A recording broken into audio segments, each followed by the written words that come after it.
Well, folks in Australia, good morning on a Thursday morning. I'm speaking to David from Revocation, who's got a brand new album coming out, which is out on this Friday, matter of fact, because this is just absolutely outstanding, David, because I want to ask, you guys have basically have a lot of changes with members over the years that been occurring, but for you, David, you always seem to up the ante and always maintain the balance of the band. How important is that for you to maintain the balance and also up the ante each time a new album comes out? Yeah, I think it's incredibly important. You want to maintain your sound, but also bring something new to the table. So even though we've had some lineup changes over the years, I've been very cognizant of that, and you have to make sure that the people you get in the band are at that really high caliber level of playing. You have to make sure that they share the same kind of musical influence as you.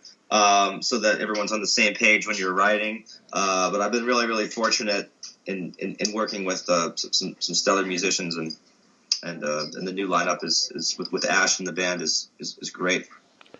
Yeah, because when other lineup changes occur with other bands, sometimes it fits, sometimes it doesn't. So what are you guys looking for when a new member comes in? And because they're all got to play their role, so to speak.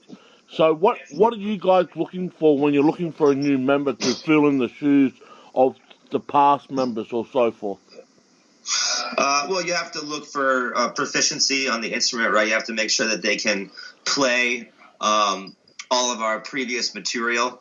If they're really struggling with with some particular technique or something like that, that's not really a good sign right off the bat, right? So you want to make sure that everyone, a new member is able to be on the same page as everyone else in the band. Yeah. And then again, the sort of the aesthetic of the musician is important, right? So if they're coming from totally out of left field with a lot of influences that maybe don't jive well with the band, that might translate into some problems during the writing process. So it's good to have diverse taste in music, but it's also good to have some sort of common ground where everyone can kind of say, okay, yeah, this is a sound we're kind of going for, and it's just sort of a general, I guess, just sort of agreeability with the music that we're writing, so that you don't run into a bunch of speed bumps in the writing process. And then sort of finally, it's just a general overall personality, right? Because you have to, no matter what type of musician they are, let's say they could be the best musician in the entire world,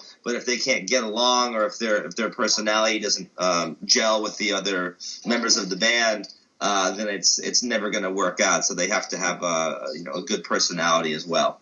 Yeah. As I mentioned before, on the 22nd, the new album, Great Is Our Sin, will be released.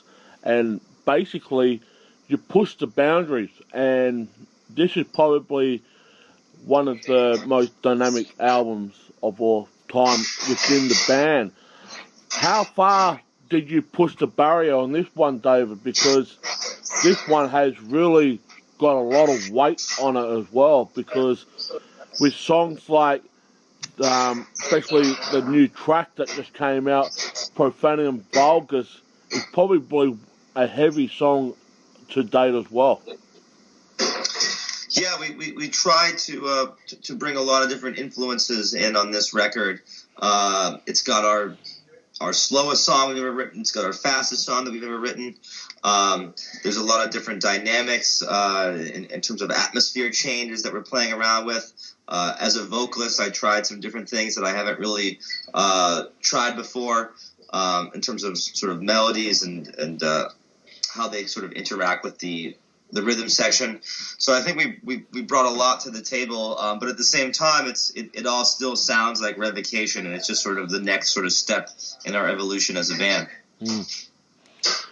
Because this album, from top to bottom, is well put together. I mean, most bands that I've follow has put out solid albums and that.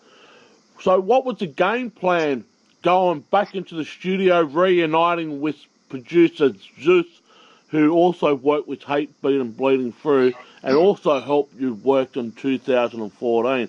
So what was the game plan for you guys? Did you have a plan, or did it just happen the way it did? Yeah, I mean, our plan, I think, is always just to go in as prepared as possible, because when you're in the studio, time is money, and you don't really want to be wasting time trying to write songs in the studio. We try to come in with everything as close to finished as possible. Obviously, there's going to be certain things where we're going to leave unfinished just to kind of capture some of that studio magic, right? So, not every single drum fill, for example, is perfectly worked out. We might try a couple different ideas and pick the best one we like. There were certain bass lines where we changed them up sort of on the spot as we were hearing things. But for the most part, in terms of the song structures and the solos and the riffs, like everything is all pretty much worked out. So the name of the game for us, the approach we always take is just be as prepared as possible. And that way you can just sort of focus on delivering the best performance as possible. Yeah. Not only does it have great riffs and melodies of that, but you guys always maintain dedicated to the importance of good songwriting as well.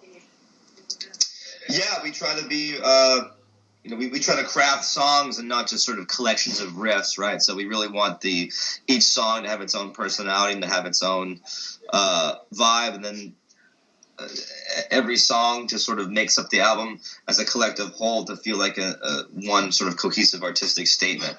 Yeah.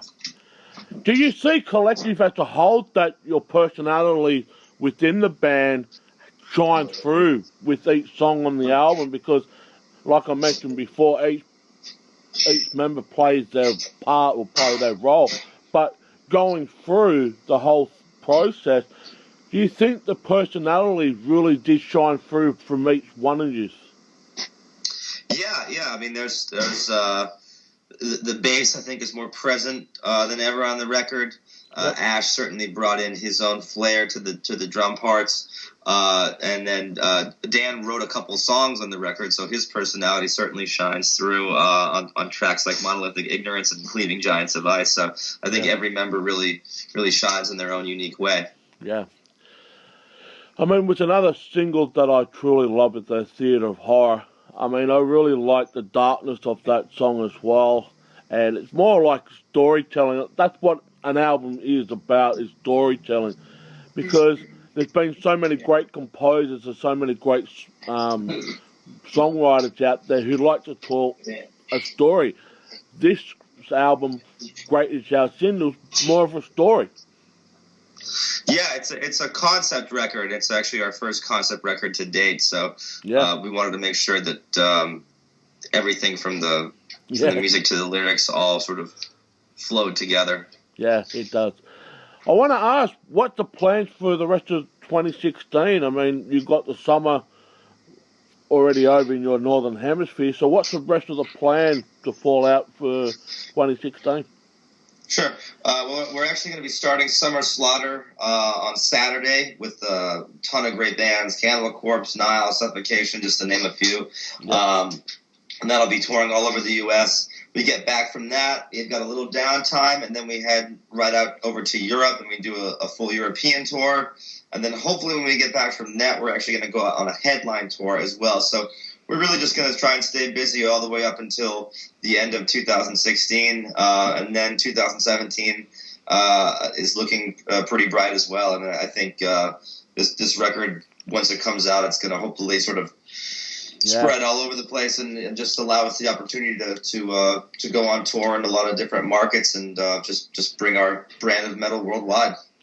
Yeah, because when you go back 10 years ago, even longer than that, 15 years ago, you didn't have many channels or platforms to go on. But now that we live in a digital world, so to speak, you've got many platforms to put music onto, or many other countries you can go out to. For sure, yeah. I mean, your reach is is really, really broad with the internet and just the digital age, like you were saying. So I'm looking forward to seeing the reaction to the record worldwide once it comes out officially tomorrow, and seeing what that reaction, sort of what that tidal wave where it'll take us. Yeah. And I cannot wait for the response from the fans as well who goes out and pick this album, because we all know, we all take a risk when a new album comes out, whether the fans or the music lovers are going to purchase it rather than stealing it off the piracy platform. And I hate that. But the thing is, it's a bit of a catch-22. You're damned if you do, damned if you don't. But you guys have good faith that this will do well. Yeah, I think it's going to be our most successful record to date. Hopefully, I mean, we're sort of hoping our fans will go out there and support us in any way they can. So definitely, picking up the record, or buying a copy off iTunes if you prefer the digital stuff. That all just translates into helping out, supporting the band and allowing us to continue to make music.